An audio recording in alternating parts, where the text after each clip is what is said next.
पहली कंडीशन सुनी ध्यान से, तीन विभिन्न स्थितियां,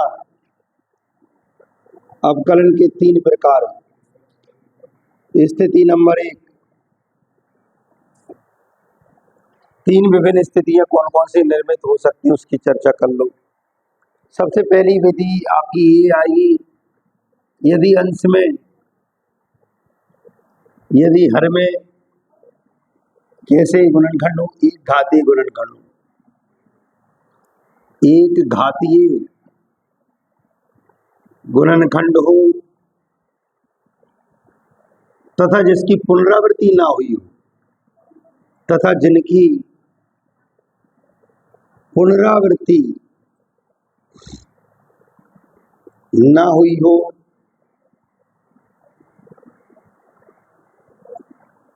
कौन सी? जब हर में एक घातीय गुणनखंड हो। जैसे ही मैं शब्दों को बोलता हूं उस समय तुरंत तुम्हारे दिमाग में बात आना चाहिए कि गुणनखंड क्या होता है। हर में एक घातीय गुणनखंड है, जैसे सपोज करिए, जैसे यहाँ हमने बात की ax धन b, ये एक घातीय है। अब नीचे कैसे है? ऊपर तो एक घातीय है, नीचे लेकिन एक से अधिक होना चाहिए तभी उचित भिन्न होता है। ऊपर घात कम, नीचे घात ज्यादा होना चाहिए। लेकिन उसमें क्या है, हर, हर माने बटे, हर में एक घातीय गुणनखंड हो। कैसे गुणनखंड हो? एक घात वाले हो। जैसे हमने कहा x धन 1 है, अगला कितना है? x धन 2 है, x धन 3 है। इस टाइप से गुणनखंड जितने चाहे इतने हो, 2 हो, 3 हो, अधिकतर अपने जो परीक्षा में सवाल आएंगे 2 या 3 तक के आते हैं। इस टाइप से जब गुणनखंड होते हैं तो इसको आंशिक भिन्न में कैसे मानते हैं वो समझ लो, बस मानना समझ लो। कैसे मानेंगे? ए के बटे में एक कैपिटल ए मानेंगे, ए के बटे में x धन 1 मानेंगे, पहला गुणनखंड। या कोई संख्या यहाँ भी लिख लो, अच्छा, जैसे 2x धन 3 है, यह 2x है, खाली कुछ भी है। तो ए के बटे में पहला गुणनखंड, बी के बटे में दूसरा गुणनखंड और सी के बटे में तीसरा गुणनखंड। ऐसे ही अगर और भी होता तो उसको मान लेते। तो एक घातीय गुणनखंड है, लेकिन इसकी क्या है? पुनरावृत्ति नहीं हुई है। ठीक, अब सेकंड कंडीशन,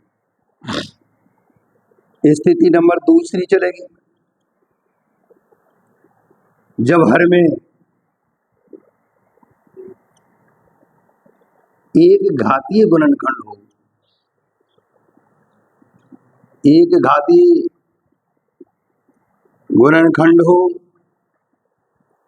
तथा जिसकी पुनरावृत्ति, तथा जिसकी पुनरावृत्ति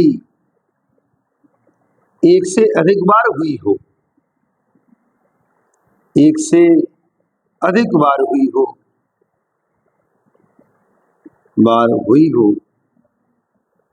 अब एक से अधिक बार उसकी पुनरावृत्ति हुई है, रिपीटेशन हुआ है। मान लीजिए ये सवाल है, मान लीजिए सवाल ऐसे है, 2x धन 3 है और यहाँ x धन 1 की होल घात 2 है और यहाँ x धन 2 है। अब एक घातीय गुणनखंड है लेकिन पुनरावृत्ति हो गई, होल स्क्वायर लग गया, होल घात 2 होल घात 3 हो। तो इसके जो विधि है वो क्रमशः विधि है, होले होले विधि है ना। तो कैसे है? डायरेक्ट आपका होल स्क्वायर नहीं आएगा, ए के बटे में पहले एक घात लिखेंगे, x धन 1 लिखेंगे, फिर b के बटे में क्या लिखेंगे, फिर आएगा होल स्क्वायर। बात समझ में आ गई? पहले एक घात फिर 2 घात, ऐसे अगर 3 घात होती फिर क्रमशः 3 घात आता, पहले एक घात आती, फिर 2 घात आती, फिर 3 घात आती। फिर c के बटे में जो एक घातीय है वह 1 मानेंगे, x धन 2 हो जाएगा। इस टाइप से अपन लोगों को गुणनखंड मानना है, ठीक है ना। अगर मान लीजिए ऐसे होता, यही सवाल ऐसे लिखा होता, 2x धन 3 आपका x धन 1 लिखा होता और यहाँ x धन 2 की होल घात 2 लिखी होती। अब इस पे घात है मान लो, आपने क्या करना है, ए के बटे में क्या करेंगे, इसको लिखेंगे पहला गुणनखंड, फिर क्या करेंगे, इसे डायरेक्ट आप स्क्वायर नहीं लिख सकते, पहले एक घात लिखेंगे फिर क्रम क्रम से आएगी, इसलिए मैंने इस विधि का नाम रखा होले होले विधि। आपको क्रम क्रम से लाना है, एकदम डायरेक्ट नहीं लाते हैं। तो v के बटे में क्या करेंगे, x धन 2 करेंगे, फिर c के बटे में x धन 2 की होल घात 2 करेंगे। आई बात समझ में करिए। इसी प्रकार से अगर कहीं ऐसे होता 2x धन 3, मान लीजिए यही सवाल है, x धन 1 की होल घात मान लो 3 होती और इधर अकेलो x धन 2 होता, तो ये होल घात जो 3 है उसको एक बार में नहीं जाती, कैसे 3 बार में जाती, देखो कैसे, 1 में x धन 1 आता, फिर अगले स्टेप में क्रम से आती, होले होले आती 1 धन, फिर 2 आई, और फिर लास्ट में c के बटे में ऐसे अक्षर पद यहाँ मानते जाएंगे, ए बी सी कैपिटल मानेंगे हमेशा, और फिर क्या होगा, c के बटे में x धन 1 की होल घात 3 होगी। तो यहाँ तक की तो लड़ाई निपट गई, अब इसकी केवल लड़ाई रही, तो इसको क्या करेंगे, d के बटे में मानेंगे। बात समझ में आ गई।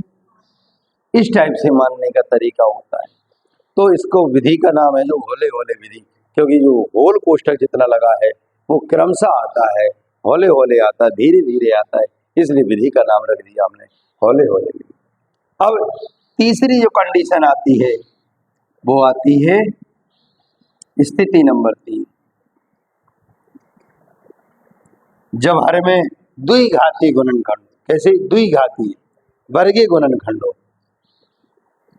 जब हम जैसे बोलते हैं तो समझ में आना चाहिए कि हम बोल क्या रहे हैं, जब हर में द्विघातीय या कोष्ठक में लिख सकते हैं वर्गीय गुणनखंड हो तथा जिनकी पुनरावृत्ति ना हुई हो, तथा जिनकी पुनरावृत्ति ना हुई हो,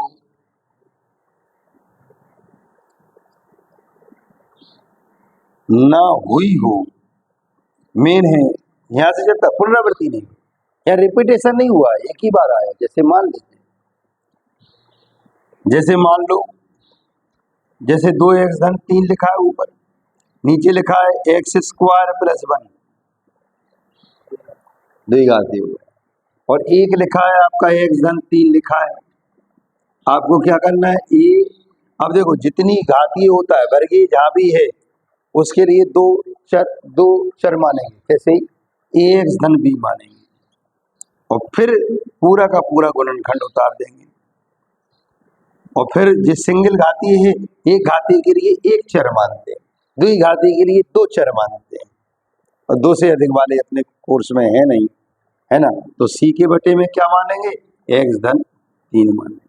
अगर ये सवाल ऐसे होता है, मान लीजिए ऐसे होता है 2x प्लस 1, मान लीजिए x धन 1 होता और नीचे लिखा होता x स्क्वायर प्लस 2 लिखा होता या 3 लिखा हो, कुछ भी। अब दूसरा द्विघातीय, पहला एक घातीय, तो कैसे मानेंगे, एक के बटे में, एक घातीय के लिए हमेशा एक पद मानना है, द्विघातीय के लिए 2 मानना है, लेकिन 2 कैसे मानेंगे, उसको x लिखा जाता है, ax धन b या bx धन c या cx धन d, इस प्रकार से लिखेंगे। तो एक के बटे में x धन 1 होगा। अब शुरुआत कहाँ से हो गई, ये तो बात खत्म हो गई, अब b से शुरुआत हो गई, लेकिन ये कैसा द्विघातीय है तो कैसे मानेंगे, vx धन c मानेंगे, और नीचे द्विघाती गुणनखंड पूरा लिख देंगे। कोई समस्या तो नहीं। इस प्रकार से मानने के 3 विभिन्न कंडीशन है, 3 से आपके यहाँ कोर्स में चौथी नहीं है। कोई डाउट तो नहीं, नोट कर लीजिए।